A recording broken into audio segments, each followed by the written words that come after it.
We are back outside the Imagination Station today with Chief Scientist Carl Nelson. And Carl, I feel like we're on set of a cooking show here. Kind of. This is something really cool that you'll be able to do at home. Okay. We are talking about acids and bases, and you can actually create an acid-base indicator at home with just some red cabbage.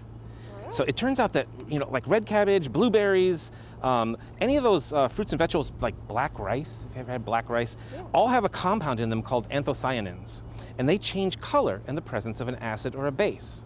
So one easy way to make your sort of indicator solution is to take some cabbage, and I've given you a blender over there. What we're gonna do is we're gonna throw this cabbage in there, add a little water first, okay? Does it matter how much water? We're just gonna eyeball it. Do it like a cup or so. Like a real chef here, we're eyeballing it. That's perfect.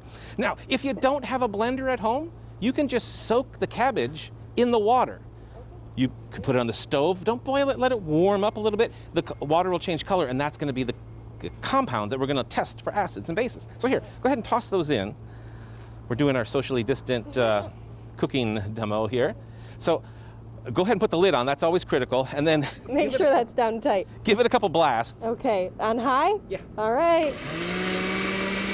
That's pretty good for our purpose. Okay. So, when you're going to do this, you can take this to all different levels. You can smaller pieces, make it go better. But what you're going to do is go ahead and take that off, take the lid off, and you're going to strain it into this container. And we got some big chunks in here. If you did this at home, you would probably let it go a little bit longer. But just to show you the process here, you're going to strain out the big chunks. That blue liquid is going to be our acid-base indicator.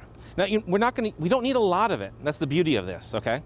So I've made up some ahead of time. You can let that drain. What I need you to do is add a little bit. Let me show you the technique. Take a pipette. We're just going to add, I don't know. Let's add this to these cups of water. We don't want to add too much because it gets so dark that you can't really detect a change. Yeah, do another one. I've done 2. You've done 2. I think we're going to do like 3. I think we're going to do 4 in each glass. Okay, that looks pretty good. I will continue filling these if you choose an object for us to sort of test the acidity of. What would you like to test? Egg or lemon? I'm gonna go with an egg. You're gonna go with the egg, okay. So we're gonna try the egg white. All right, and so I'm just going to crack one of these open here. And I have no way of doing this cleanly. Here we go. I'm just gonna try to get just the white in here, not the yolk. I totally failed on that, totally failed. Here, that's why I have backup egg. Backup egg. We're prepared. All right, you keep filling, and so Keep filling while you take care of the egg. keep doing the acid-base indicator there. Oh, look at that. No. See, we could be on a cooking We show. could be on a cooking show, but I don't think we do so great. All right, so we've got some egg in here. You keep filling those up. We're gonna put the egg right here. Look at that. Oh, wow, look at that. So that was not the yolk, that was just the white part. So let's go with something that we probably know is acid or base, which is a lemon. I think it's a foregone conclusion that we know that this is an acid, right? Lemons are acidic. Oh, yeah. So I'd like you to squeeze some of that lemon juice into our last container there. This one here? Yeah, just give it a good squeeze. And let's see what happens as we add that sort of acidic.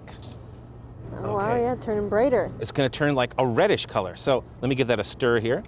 So we got a nice, so something that's acidic is going to be reddish, something neutral, sort of a purplish color from our indicator. And it turns out that our egg white is a little alkaline, which is why it turned that blue color. What else do we have here? We've got vinegar.